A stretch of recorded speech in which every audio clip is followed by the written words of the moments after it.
Welcome back to season 2 of the latest word on Black News. I'm your host, Brittany Jones. Super excited to be back here with you all, bringing you all the latest on Black America. And when we talk about that, we know right now democracy is on the line, folks.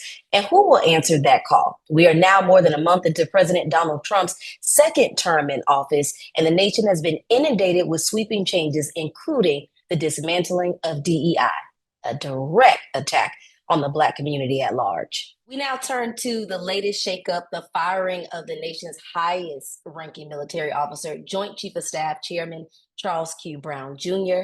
Dr. Jonathan Collins, political science professor for Columbia University, is here with us now to break it all down for us. You are here to discuss the future of our democracy, and we know right now it is pretty crazy. So first of all, thank you so much for joining us to kick off season 2. Of course, I'm glad to be here. Glad to be here. Very excited. Yeah, so we are going to kind of dig into quite a bit today. There's so much going on right now, as I mentioned, but first we're going to start with General Brown. We're talking about the Air Force four-star general. He was nominated under President Biden. He's the second Black person to hold that position as chairman, and now he's out of a job. So let me get your quick thoughts about that first. Well, it's incredibly unfortunate to say the least. And so, we're going to get to this, later in our conversation, but this is to me the biggest example of the assault on DEI and why it's incredibly dangerous. And so, you look at the Trump administration, the cabinet that he has in place, there's hardly any diversity at all, racial and ethnic diversity. And especially if you're thinking about representation amongst Black folks, there are hardly any Black faces that are a part of the Trump leadership team. The only one that even comes to mind immediately is I think he appointed Herschel Walker as the ambassador to the Bahamas or something ridiculous, right? Like there are, it's almost like the inverse. So you remember the Spike Lee movie, they get mad about the pizza shop because there's all these Italian folks on the wall and there's Black people that are always patronizing the pizza shop. And they destroy it in the end because Sal won't put some Black faces on the wall. That's kind of like that's the do the right thing. That's the name of the movie, Do the Right Thing. At the end of Do the Right Thing, they crash the place because ain't no Black people on the wall. Well, like what we're dealing right here, what we're dealing with right here is the inverse. Ain't no Black people on the wall, right? Like you look at the Trump administration, ain't no Black people on the wall. Well, General Brown was literally the only Black face on the wall, and now he's gone. And so not only is it disturbing because of his credentials and his competence and the fact that he literally was qualified for the job and deserved to be there, but then now you look up and not only do we lose a qualified person in this position leading the Air Force, but now ain't no Black faces on the wall. I think that is such a strong point to make, and I want to get your reaction to this soundbite I'm going to play for you to see what you say coming out on the other side. No, not at all. Even though it's unconventional, traditionally these are roles the chairman stays through presidencies. But we heard from Pete Hegseth, the new defense secretary, some weeks ago, saying that he said General Brown should be fired. This is before Hegseth was confirmed in the Post because Brown was too focused on the woke policies of diversity, equity, inclusion, DEI, which we know President Trump to this point has really targeted across federal agencies, including at the Pentagon. So this was something that had been widely expected would happen the next couple of weeks. And so obviously that was Jonathan Lemire reporting. He was on this Washington Week show. He's one of the contributing writers or storytellers, if you will, and talking about the latest with that. What was your reaction to what he said? Well, it confirms the fact that we are under a witch hunt with this administration, right? He was snuffed out for quote unquote promoting diversity, equity, and inclusion. First off, what does that even mean? What was he doing to sort of promote diversity and equity and inclusion other than just being Black, and operating in this space? And so, yeah, that's my immediate reaction is that it feels like a witch hunt. It feels like he was a victim of this political assault on an idea that is quite undefined. Again, what does it mean to be supportive of these things in this context? Like, I think we can have a more thoughtful conversation about what it means to promote diversity, equity, and inclusion, you and I. But Right. there was nothing about this story that gives me the sense of, oh, like he was fired specifically for promoting the thing that has the entire sort of like legacy and history that DEI has, which has been, Mm. that's more than a 20 plus year legacy built on the movement around affirmative action. And so like if that's what was happening, was he trying to create a pipeline for um affirmative action to be employed through the use of the military, which, by the way, which American institutions have been the best historically at diversifying? Oh, wait, it's the military. So, Mm. again, what are we doing here? What are we doing here? Yeah, I love that. And so also just wanting to go a little bit deeper, I want to share this statement with you. Alpha Phi Alpha Fraternity Incorporated released this statement because obviously everybody has been up in arms about what's happening. And this was the statement that they released. They said the fraternity sees his dismissal as a part of a larger agenda to demonize diversity, equity, and inclusion, remove highly qualified African Americans and people of color from positions of power and influence, as well as effectively eliminate and whitewash all public aspects of the country, from national observances, educational access, and curriculum, as well as citizenry. So, what do you think about that statement? Because even when we talk about, this is an aside, the Joy Reid and everybody coming out saying like they're just getting rid of us in all our positions, what do you think about what they've said here? I think it's incredibly important because, what's at the heart of these critiques of quote unquote DEI is this issue that Black folks in particular, but folks of color, are getting positions and getting opportunities that they are not qualified for. And that's never been what affirmative action has been about. It's never been about creating opportunities for people who are unqualified or underqualified. It's trying to create opportunities for folks who have the same qualifications, but just haven't been given the opportunity. And so yeah, I love this message because they're reminding us of like of where this all started. It's everything that we're seeing right now with the anti-DEI conservative movement just reminds us that we've lost the plot on all of this. Yeah, absolutely. Because a lot of people that I've spoken to, right, and I'm sure you've heard this from family members and friends, they talked about the fact that we have always traditionally had to work 10 times harder than our counterparts when it came to getting a job, and we had to be standouts. And so when you look at the person now that they said that is President Trump's pick to replace General Brown with, you got to start asking yourself, are we picking the most qualified? Is this DEI argument about being most qualified, or is it about getting rid of Black folks who hold these seats? What do you think? Oh yeah, I mean, just like look at the Joint Chiefs, look at the Joint Chiefs of Staff like compilation. It's not like the Joint Chiefs of Staff is just like a couple of people. This is the head. These are the chairs who are essentially like that. They're like the chiefs of all of the different military branches. And you look at the again, ain't no Black people on the wall. Like this continues to be the theme here. Like you look at the Joint Chiefs of Staff, and it's not there's already a steep underrepresentation of Black folks in this space. And so, like, when you remove the one Black person from the Joint Chiefs of Staff, and then you replace that person with a white person, then, like, what are we doing? Like, especially when you have a Black person in this position who is qualified, you remove them to replace them with a white person who, you know, doesn't honestly doesn't seem as qualified. And you're just like, are we're sacrificing. To me, that's the biggest issue here Okay. is we are sacrificing the collective good for this political agenda. We are not putting the best people in place in order to satisfy this political agenda. We are turning away people with years of experience, academic credential, and qualification, people that are vetted, that are heralded. We are turning these people away for a political agenda. And that's just insane to me. It's like when when you eat food, you want the best chef. That's a You know, fact. this is probably a little too close to home, but like when you go on a plane, you want the best pilot. You know, we at what point have we decided that it's good that for to support a version of our politics that would tell us that we don't want the best version of people in these positions of power and decision making? That's completely asinine.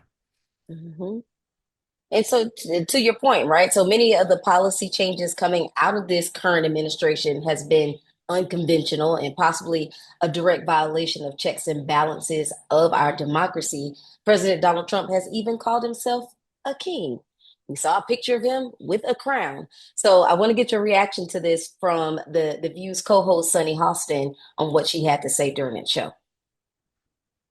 I think it would be very difficult. But, I have something to say about this Long Live the King. It's very interesting. Political commentator and journalist Ezra Klein, I talked about him last week. He wrote in the New York Times, he's excellent, don't believe Trump. Yeah. And what he said is that Trump has never really wanted to be president. He actually has always wanted to be king. And he also says that his plan this time is to first play king on television. And if we believe he is already king, we will be likelier to let him govern as a king. So don't believe him, because right now what we're seeing is he's waving his scepter, his king scepter.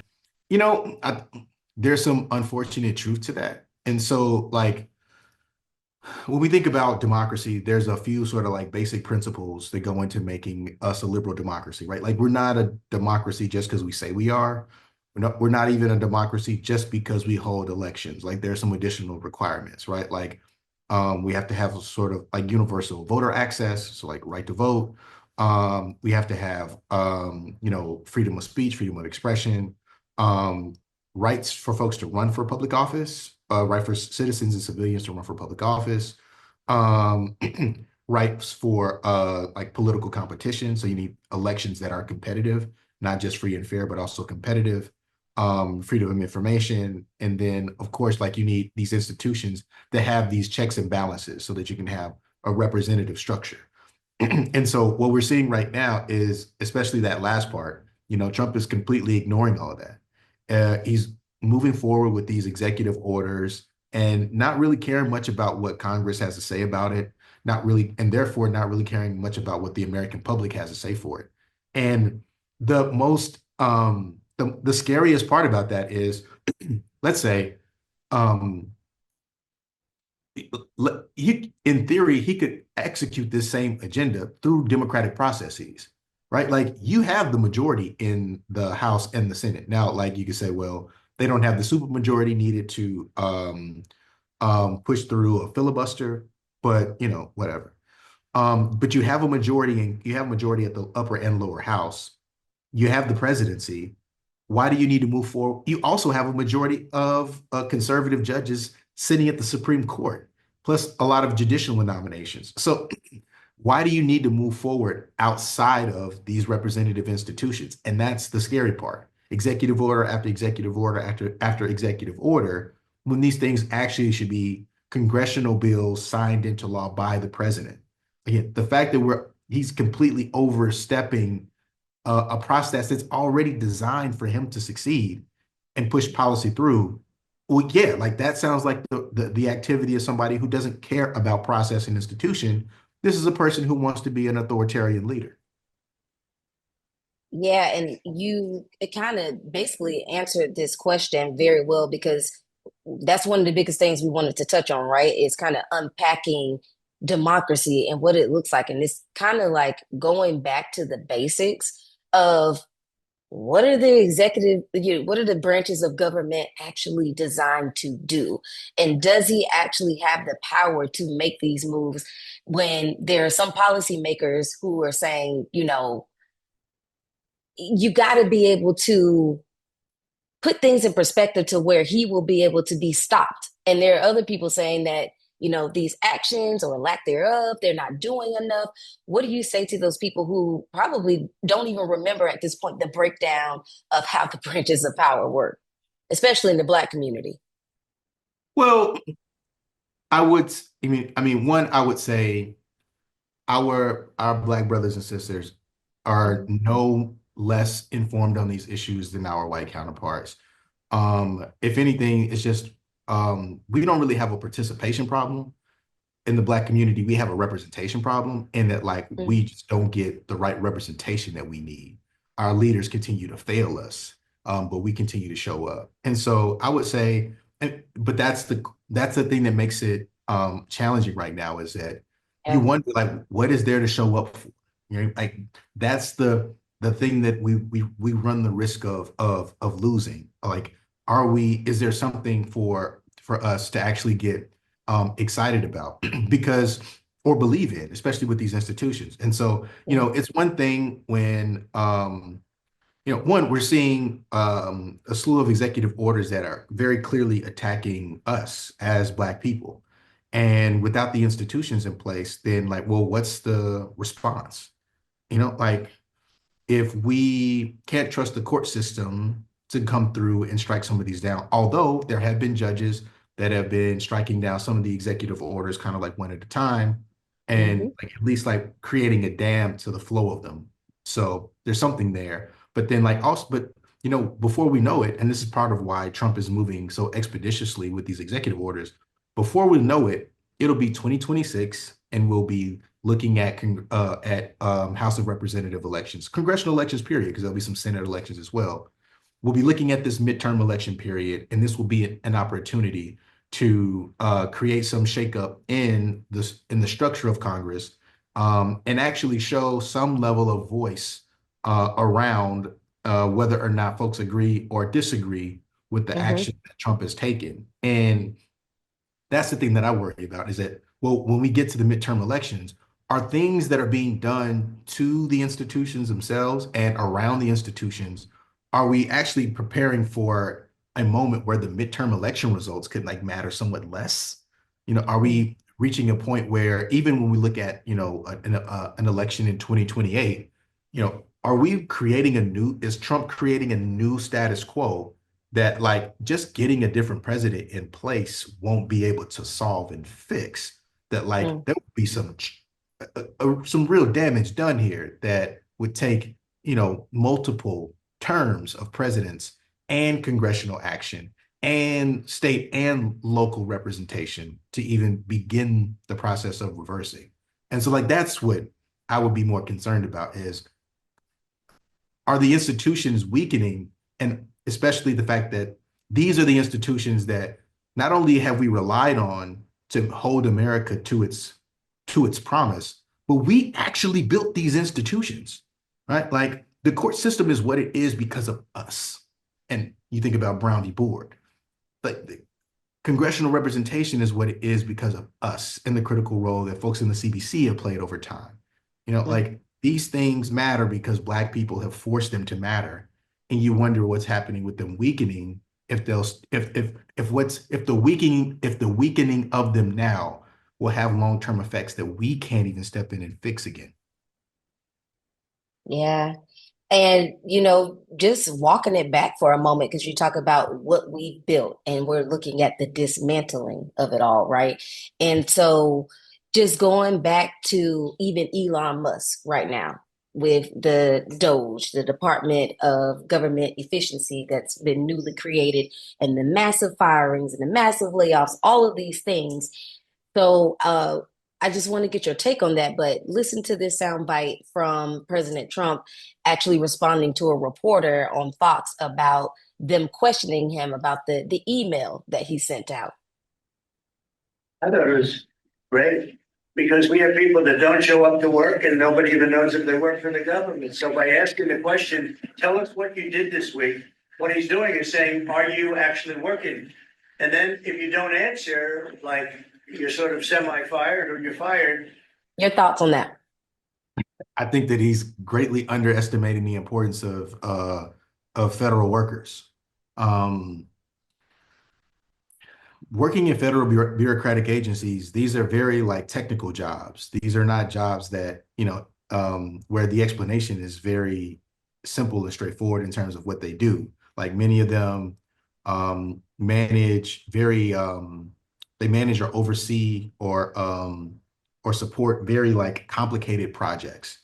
For instance, if you're in the U.S. Department of Energy, you're overseeing the implementation of different types of like environmental regulations that are being put in place around. It could be everything from like, trying to build eco-friendly buildings to supporting the more effective land use initiatives that promote like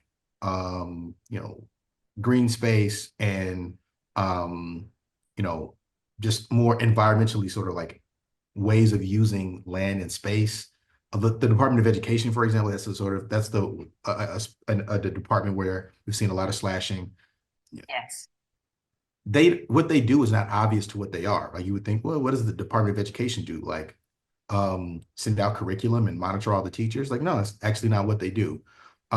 They provide a lot of grant funding and oversight to states, schools, and districts um, to support students who have very specific and particular needs. They have a Office of Civil Rights where they oversee a lot of investigations around students who have their civil rights violated in the classroom or at the school level. They also do a lot of things with higher education, student loan reform, FAFSA, like, explaining what you do is not always the very sort of easy and obvious thing. And it's just a matter, and that's not the litmus test through which you determine whether or not to keep someone on their job or not. Last I checked, the way to determine whether or not to keep people in their job is to do job performance evaluations. Are you good at the thing we hired you to do? If you're ineffective at the thing that we hired you to do, and we've had conversations about what you need to do to improve, okay, then termination is possible. But if I just have a misunderstanding of how you do the job that you're supposed to do, and I fire you, huh, it's up apparently at that point. If it's me. Mhm. Yeah, it's been very, I guess, interesting to watch, and then for many people, definitely disheartening to watch because everyone is watching these things and just unfold day after day after day. It's like we are inundated with the headlines, and quite frankly, some people are feeling very much helpless. Do you think you touched on this a moment ago, but as we wrap up here, do you think that with all of this we've seen happen at the White House at this time, that Black people will still want to go to the polls for the next election, whether it's in the next 4 years for president, or we're talking about even midterms as well? Well, this might be the most interesting and maybe most consequential election for Black folks in the modern history. Because what we've seen post-election is that the Black community is potentially more fragmented than it's been in a while. We've been able to lean on a certain level of Black solidarity for decades now. And if anything, you can maybe argue that the Democratic Party has been a bit over-reliant on that, but it's been there. And I think, now we're at this point where I don't know if that same level of solidarity is in place moving into, the next election. If we are, my concern is less that we won't vote. My concern is more that we won't vote together. That like there will be these dissenting voices. There will be these different directions that are taken. There will be these voices that are given credibility and get taken seriously and in terms of speaking to and informing our community that could lead us astray. I think that's the thing because, who's the voice of Black America right now? And it feels more like a choir than a preacher.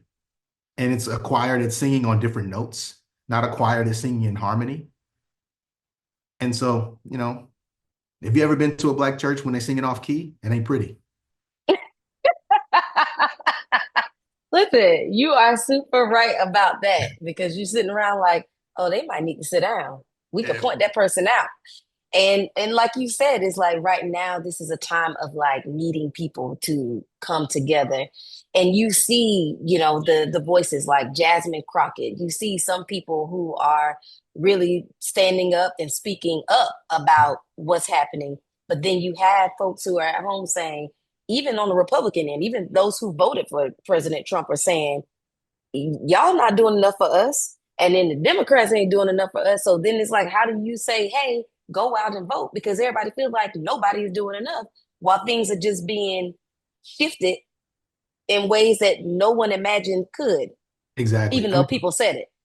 Because it's like for every Jasmine Crockett that we have, we got a Charlemagne, we got a Dr. Umar, we got like all of these people that have a platform that are saying whatever they want to say about Black America and our politics and like what's good for us.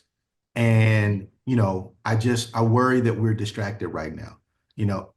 Like when you hear that person in the choir that can't sing, it distracts us. It's like, ooh, you hear that? You need to she need to sit down. He need to sit down. And it just feels like, well, it's bad enough when it's one person. Well, what happens if the majority of the choir is singing off key? I'm really concerned about that. Yeah. I think right now, Dr. Collins, we all are.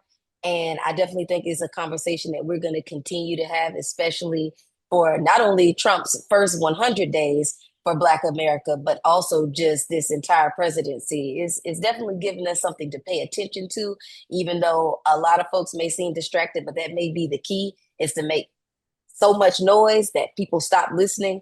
But for some of us, we're tuned in just like you. So I appreciate having you here with us to kick off season 2. I'm looking forward to bringing you back to kind of talk about all these things from immigration, education, you name it, especially with your take on, you've studied African American studies. So I'm excited to hear more from you. I'm excited to be a part of the show. I'm glad that you're offering the show to us as a community and as a society. I'm glad that your voice is here. We need your voice. We need it amplified, and I'm happy to do anything I can to support your voice being amplified. I'm glad you're here. We want to thank Dr. Collins so much for being here with us today. We want to thank you for joining us as we kick off season 2. But stay with us. We definitely will be covering all of Trump's first 100 days and how it impacts Black America. Until next time, we'll see you soon.